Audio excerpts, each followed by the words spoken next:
Hi everyone, welcome to the first Rolling with Gay podcast. I'm here with my co-host Ricardo, and I'm here with a special guest Amy, which is gonna tell us about a paranormal experience that story that happened to her.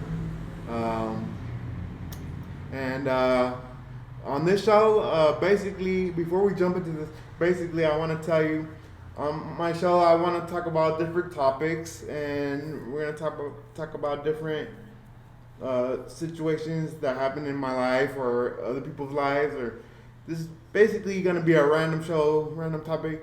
You're gonna get like a bunch of different topics on a weekly basis. So hope you guys enjoy. Let's get this started. Hi, Amy. Hi, Gabe and Ricardo. Thanks for having me. Okay, are you guys ready to hear my paranormal experience? Yes. Okay, so this story starts in, I believe, 2003. And I was living in Chicago at the time, and we were in the middle of Chicago winter. And okay, so to preface the story, when I was a kid, I was really into Barbies. And, even though I grew out of it at a normal age, like most kids do, my dad, who really liked going to thrift stores and secondhand stores, he would always find like weird collectible Barbie stuff and buy it for me. So even though I got rid of all the Barbie stuff as a kid, it kind of came back to me later in life. So as a joke, my dad, for Christmas, he gave me a gift, which was a used Barbie toy that he found in a thrift store. So this toy was actually a Barbie alarm clock. Right. And it was about the size of a brick, and it would run on batteries, or you could plug it into the wall. And it had two settings on it. So you could set the time, and when the alarm would go off in the morning, it would sound like a regular alarm. Or it had this really creepy setting where the alarm would go, ding, ding, ding, wake up, it's Barbie.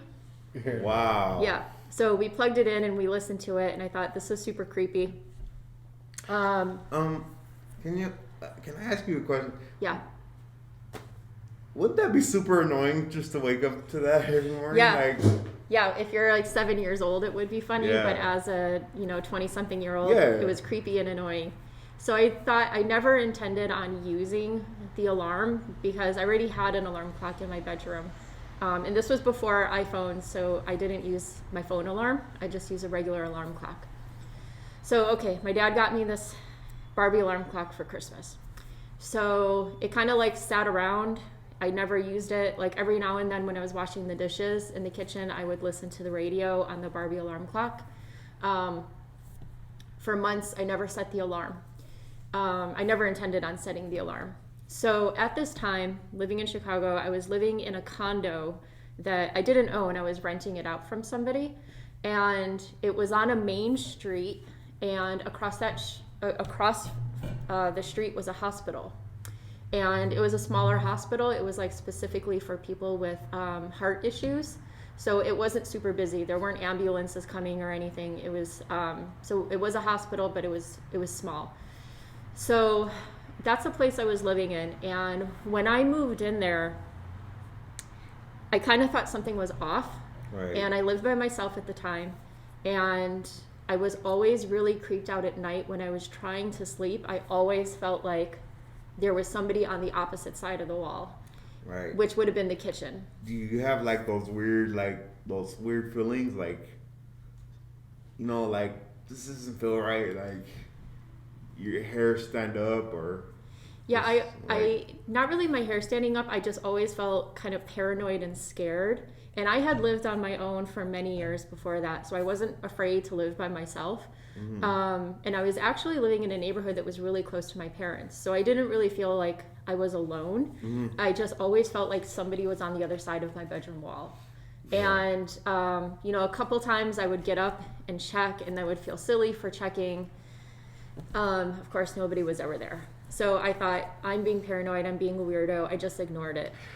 That's almost like how I was when, like, I'm just like having a bunch of clothes and stuff in my room, and like looking at night at those same objects, but but they change. Yeah, the Like, shape of furniture and piles of yeah. clothing, they suddenly look like demons. Ricardo, have you ever had an experience like that? Like, I mean, recently, yeah, like before I gonna go to sleep, I be hearing some strange noises in my room, like and creaks and stuff, like creaks and stuff, or like hearing footsteps. Ooh. I never heard footsteps or anything. Mine wasn't anything. It didn't start off like that. It was just me feeling like something was there. Okay, so fast forward a couple more months. So at this time, my boyfriend's name was Jason. We lived separately. He lived a couple neighborhoods away. His landlord was doing work on his building. So Jason would stay at my house all the time. And we had been dating for maybe a year or so. So he used to stay at my house all the time. I mentioned the weird feeling to him, and he said, you know, you're crazy. I don't feel anything. It didn't affect him in the same way. Was he? Did he believe in paranormal stuff? Did he believe in like supernatural things, or? He was pretty skeptical, but that changed. Uh-huh. So things started happening. I was by myself one night, and I woke up to the feeling of somebody being in my apartment, and I just sat up and I listened, and the only thing I heard was ding ding ding, wake up, it's me, Barbie. Wow. Yeah. Oh, so man. It's now summer. I had gotten the Barbie alarm clock for Christmas. It's now summer. I had never set the alarm, and then the Barbie alarm started going off in that little voice. And did you have batteries in it? I either had batteries in it or it was plugged into the wall, because like I said, I would listen to the radio when I would wash dishes. But I'm saying at that time, did you have batteries in it? Yeah. Yeah. So you had batteries. Yes. So that's what I thought. So I thought, okay, I might have, when I was moving it, maybe when I was cleaning, I hit the alarm somehow. Push some button. Maybe I pushed a button by accident. So that happened. And then I told Jason about it. I told my dad about it. And they were like, you're crazy. So I kind of just laughed it off. A couple nights later, it's, I don't know, maybe 2, 3, 4 in the morning. You know, the neighborhood's completely quiet. Everyone in my building is quiet. All of a sudden, I wake up to what sounded like an intense buzzing. And I walked out into the living room where the noise was coming from, and the receiver, so I had like an old school sound system where I had the receiver, the CD player, the turntable, and so the receiver was turned on and the volume was turned up all the way, but nothing else was on. Yeah. So it was the sound of like feedback coming through my speakers with the volume all the way up. Really? Yeah. So I was terrified. I was like shaking and sweating. So I turned off the receiver, went back to bed, totally freaked out. I told Jason about it, and he was like, that's weird, but it could have been somebody in another apartment using a remote on the same frequency that maybe activated the receiver. You know, of course, he had a way to explain it. And I said, wanting to believe him, I said, yeah, you're probably right. But in the back of your mind, did you think otherwise? Oh, I was totally freaked out because it had happened just a few days after the Barbie alarm had gone off. And I was thinking, why does this keep happening in the middle of the night? Because honestly, I can't really think of like a remote just like accidentally turning it on. That kind of for stuff. The signal going through the wall and stuff like that. That stuff has happened. When I was growing up, we had a neighbor that when they would open up their garage door, our ceiling fan would turn on in the kitchen.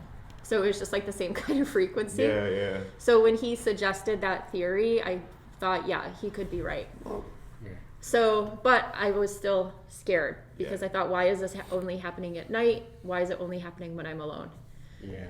Okay, so that happened. And then other little things started happening where I started having sleep paralysis. So I don't know if you guys are familiar with that, but it's when you have like, you're kind of in the state between sleeping and sleeping, dreaming, and you dreaming. feel like you're completely paralyzed and frozen, Yeah. and you can't wake up, and you feel like you're stuck, and it's a really, really horrible Yeah. feeling. Yeah. And that sleep paralysis, like the myths behind it go way far back. Yeah. And back in the day, they thought, it had to do with, like spirits or demonic possession. And now there's science behind it saying that it's sometimes just a state in between dream states. Yeah. Where being half awake and half asleep. Yeah. So that started happening to me really frequently in that apartment, and that had never happened to me before. And I would be lying in bed, fearful for my life, feeling there was somebody in my apartment, but I couldn't move, I couldn't scream, I couldn't do anything. Yeah. So that started happening. And I didn't really say anything about it because there's not anything that anyone can do about it. Yeah. And a couple of more times it happened where I would wake up in the middle of the night and my receiver would be on full blast with that feedback sound coming through my speakers. And it's just so I started telling more and more people about it, thinking there has to be something wrong. This can't be. Or maybe you can get some advice. Maybe that happened to somebody and maybe you can figure it out. Yeah. So everyone just kind of brushed it off and laughed at my story. And then at the time... But don't you think, like, sorry to cut you off, but don't you think that, like, sometimes, like, people might think you're crazy because you're bringing that up confidently, like, that's why I wouldn't, when it comes to me, I don't like to bring up stuff too many times because people think I'm crazy or think I'm overthinking things, because I noticed that when I'm talking a little bit, like, about some stuff, like, oh, stop worrying too much, stop, over. Yeah, people tend to brush it off. Yeah. Yeah, I was really creeped out, but I didn't really feel like there was anything anybody could do, so I wasn't talking about it too much. So at the time, I was working at a framing place where we would do, like, people would bring in their paintings and we would frame them. It was in downtown Chicago. And I had gone to work one day, took the train, went to work, and had a normal morning. And at lunch, I went out to get food. And when I came back, my boss, his name was Ty, he's still a good friend of mine. He said, hey, your boyfriend Jason just called. He said to tell you he can't stay there anymore and that he took your receiver, he took it with him, and he forgot to lock the door on his way out. And I was kind of like, whoa, what the hell happened? To make him, because so he was also a bartender, so he would work till like 4 a.m. and then he would sleep really late the next day. So for him to get up that early, disassemble my stereo system. You must have got really freaked out. Something happened. So after my work shift ended, I went over to his house and I was like, wait, what happened? And he said, did you go home, make sure your door was locked? Because I think I forgot to lock it when I left. And I said, don't worry about it. I'll have a neighbor check on the door. And then I asked him what happened, and he said that he was sleeping, and at like 10 a.m. or something, my radio came on just full blast, complete full blast. And he said he went into the living room, and it was my entire stereo system was just lit up. Like everything was on, it was turned on full blast. What the? Yeah. And he had not experienced that before. So he kind of thought when I was describing it that I was being dramatic. And when it happened to him, he was like, I'm out, I can't do this. He was a skeptic and Yeah, so he actually got so upset that he disassembled my sound system and took it apart and brought some of it over to his house. And then my thinking was, well, what if my stereo system is possessed? Now it's in your house. You're basically bringing the spirit to... Yeah. So, we were joking around because we didn't know what to do. And so we got rid of it. We threw the receiver in the dumpster, and then he gave me his receiver from like a different stereo system that he wasn't using. And it didn't really quite end there. Like, we just had this feeling all the time that there was something wrong with that apartment. It always felt like there was somebody in my kitchen. He wouldn't stay there anymore. He was really freaked out. So I ended up moving in with him.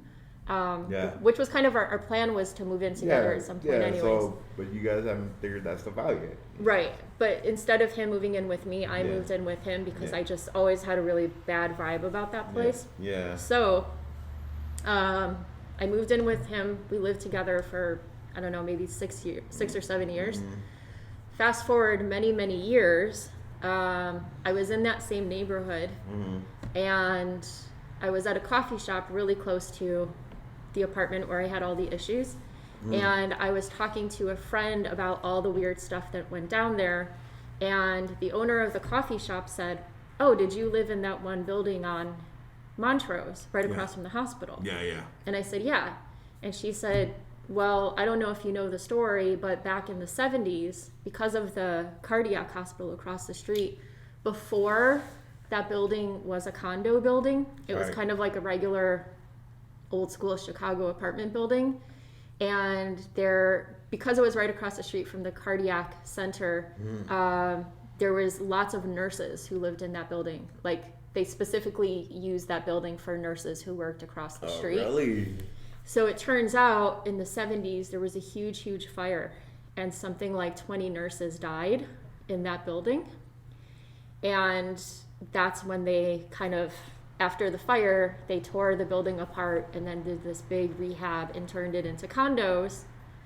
And somebody bought it. Again. And I rented it out. Again. I think the spirits kind of latched on, you know? Like, there had to be something tragic that happened back then. Yeah. You know, and the spirits just latched onto that site.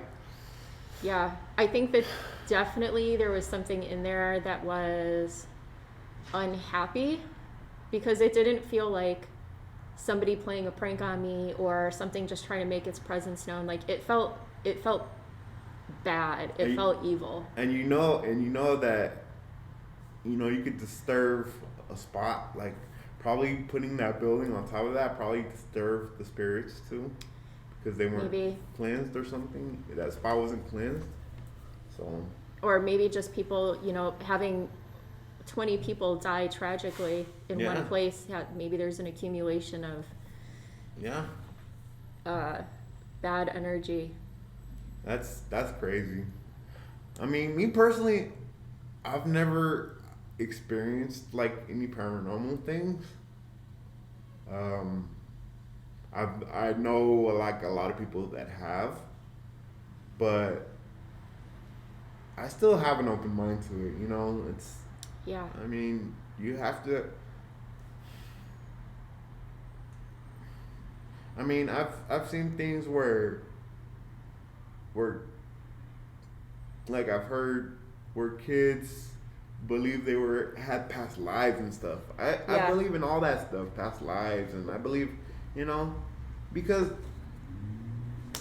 there has to be an explanation for everything, you know. I mean, I think we just try to cover things up, you know, because that's too supernatural, that's too out there, you know, but I believe in it. I think that all the spirit that humans embody, to believe that it just ends when we end seems like too neat and tidy. Yeah, that's too simple. Like, oh, I'm just gonna move on to a better place. Like, somehow I believe that spirits don't want to just leave this place. They don't want to leave what's, you know, beyond Earth, because they're probably scared, number one, to know what's on the other side, and number two, we lived here all our lives, you know, we've grown up, we've had families, we've had friends, and just to leave all that behind, I could honestly see my spirit, like, once I pass on, like I don't know. I believe in all that stuff, all that weird, like, it just goes to show you gotta have an open mind. Yeah, I always had an open mind towards it, and it wasn't really until that experience that it just really solidified I mean, for me, it was definitely very real, and it was something that affected me. And it wasn't just me, it was, Jason was there and experienced it and witnessed it, and it was enough for him to say, I'm never going back there. And he was a big, tattooed rock star bartender dude who, ran out of my house at 9 a.m. with pieces of my stereo system. Come on, you can't mess with paranormal. There's nothing to fight. How are you gonna protect yourself? So it's like, of course, I would creep anybody out. I'll put my wheelchair on full jet mode and I'm out. Well, like later. Well, that's my story. I hope you guys enjoyed it. Oh, man, I enjoyed it very much. Great.